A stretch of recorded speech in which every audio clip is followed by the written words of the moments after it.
Hello, everyone. Welcome to Durrett's Take. I promise I'll get to NBA stuff soon, but for right now, since in my last podcast I talked about all the quarterback transfers for this upcoming college football season, I want to go ahead and talk about all the new coaches that have moved around and predicting whether they're going to have success or not. So let's start off in the ACC. Miami hired Mario Cristobal from Oregon, and I love this hire for Miami. He's a Miami native. He'll get the O-line figured out as what he does best. Um, Miami usually has good defenses. He doesn't have to worry about that as much, although right now they have a mediocre defense at best. They got a good young QB right now in Tyler Van Dyke.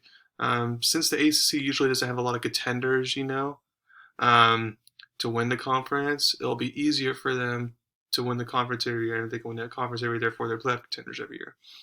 Um, so now I'm not expecting them to be playoff contenders this year in his first season, but in a few years they will be.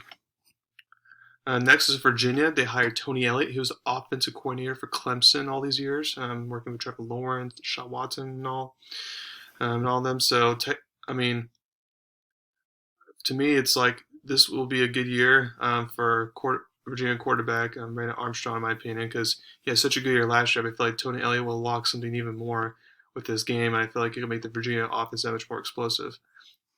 Now, because it's Virginia, I'm not sure how well he's going to do. Like if they can, win at least their division once every, you know, 4 years or so, then that's good enough, for Virginia standards. Next is their rivals for Virginia Tech, who hired Brent Pry. He was a defense coordinator for Penn State last year, and Penn State had a really good defense. And I like this because Virginia Tech's known more for their defense and offense, so I understand why they go for a defensive hire. Um, but the problem is for the Virginia Tech is they hadn't had a great quarterback in a while, so it would have been nice to hire an offensive coach, and then therefore they can recruit for a better quarterback. But we'll see how Brent Pry turns out. Next is Duke.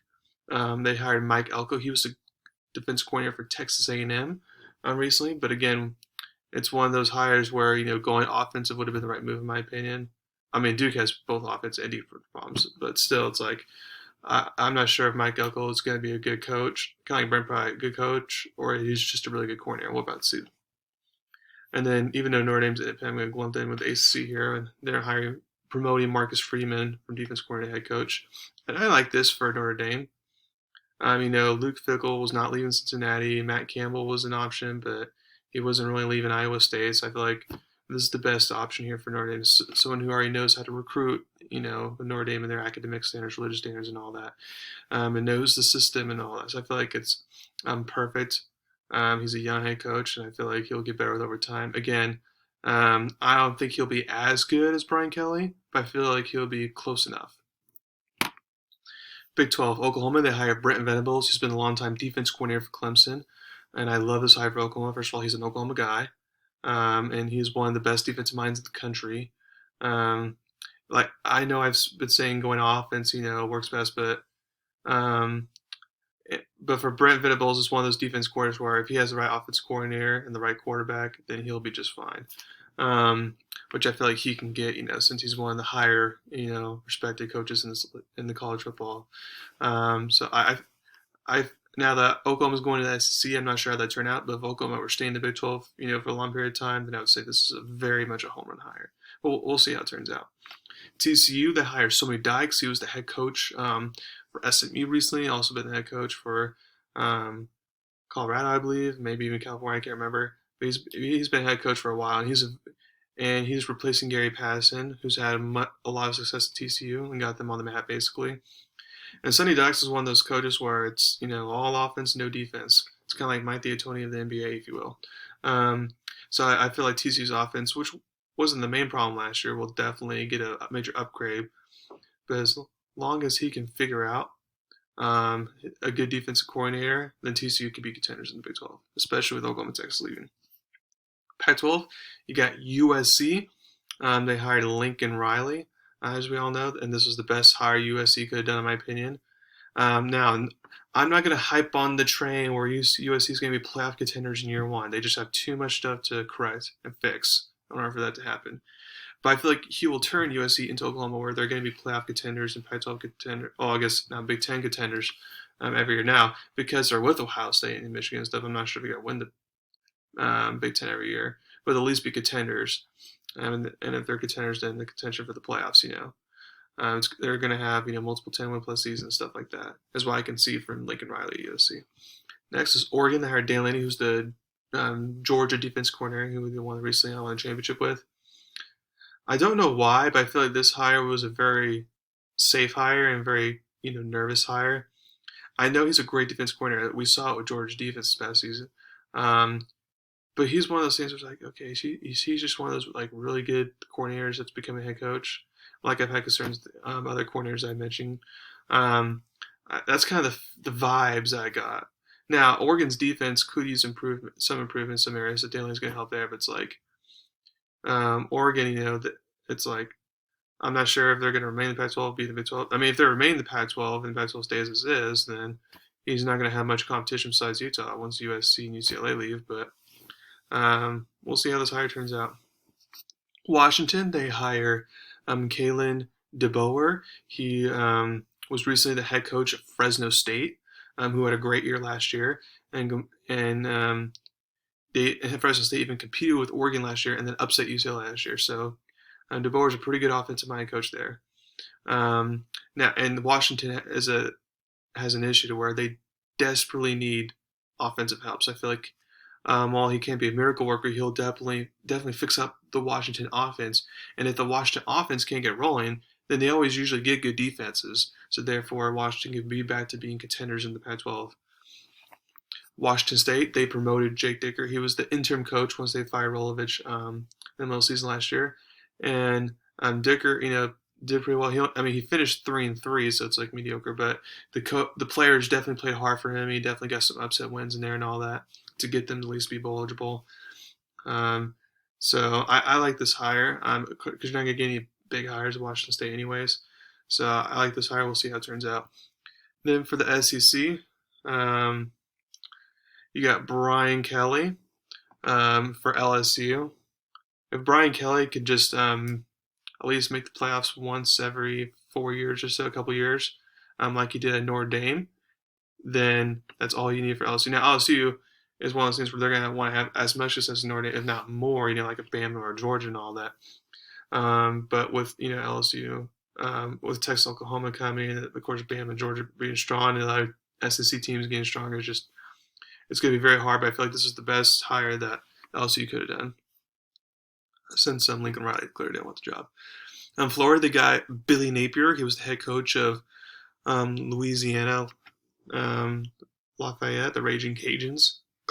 They just recently won the Sun Belt this past season and won their division multiple years in a row. He's a really good defensive-minded coach. And Florida, they're typically known for defense, but they've been stinkish on defense the past couple years. So this is a really good thing for hire Bill Napier in this case, instead of offense guys, to get the defensive back on. But also that Bill Napier is also one of those good culture guys where he's going to definitely establish his culture. And I feel like the players will buy in and make Florida maybe not as greater than Georgia most years, but they'll definitely be back to being relevant. Not this year, but in future years. And then in the G5 ranks, a couple interesting ones. UConn, they hired Jim Mora. He was a very good coach for UCLA over the years during Josh Rosen years and all that.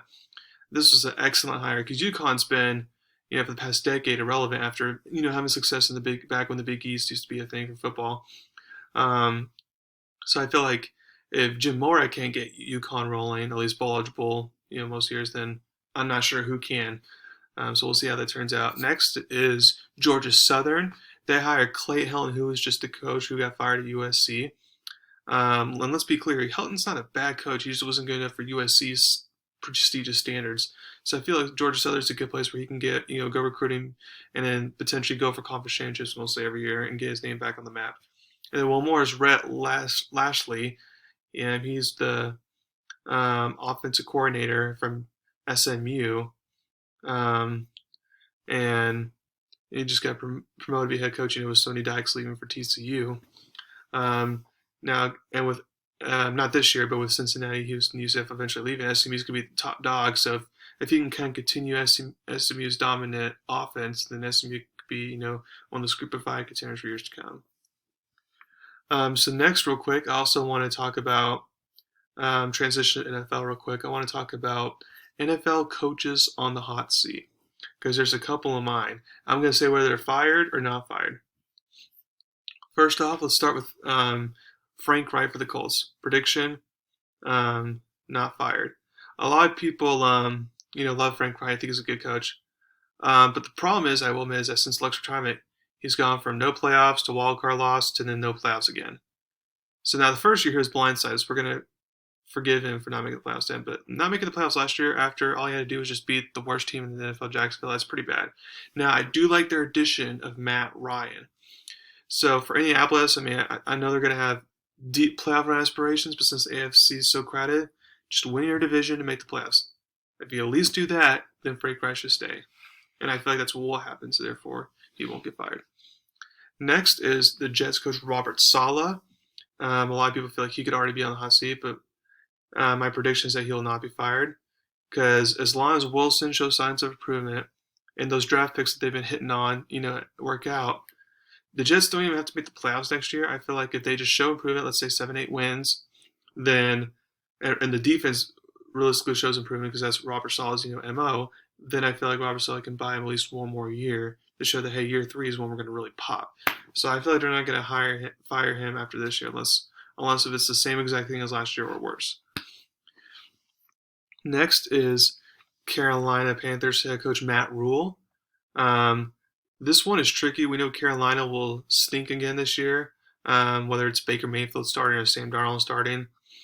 I know McCaffrey will be back, and he was crucial for them last year when they actually won a few games, but he's always hurt, so it's not. So I doubt he's going to stay healthy. Plus, if Carolina can fall into the bottom 3 picks next year, then you can get yourself a C.J. Stroud or Bryce Young.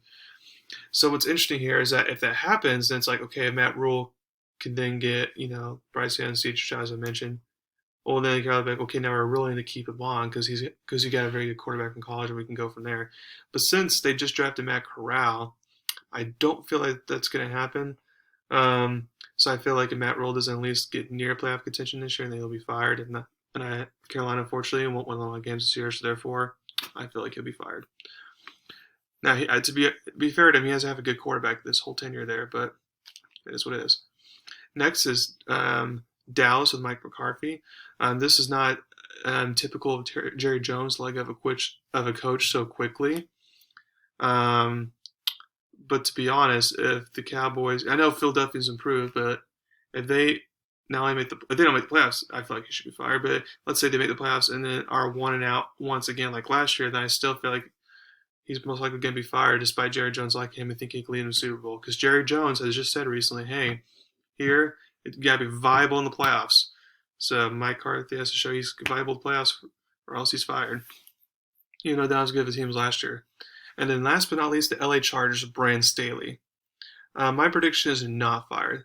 The reason why I say he's not fired here is because I think with another offseason to develop and learning from his mistakes from last season, he'll guide and the Chargers' talent and all that. They'll be in the playoffs this year, and that's good enough for the Chargers right now.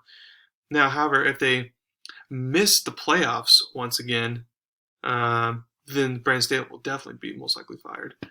Because you can't have Herbert a couple years in a row and all the talent they have this year, despite being a really tough division, and miss the playoffs again with your questionable 4th and 2 conversions from within your own 50, stuff like that. So just to review, Brandon Staley not fired because he'll make the playoffs. Frank Reich not fired because he'll make the playoffs. Robert Saleh not fired, give them 1 year. Matt Rule fired, and then Mike McCarthy fired. So thank you very much for listening to my podcast today. Please subscribe to my channel and tell everyone about me. Thank you very much, and y'all have a wonderful day.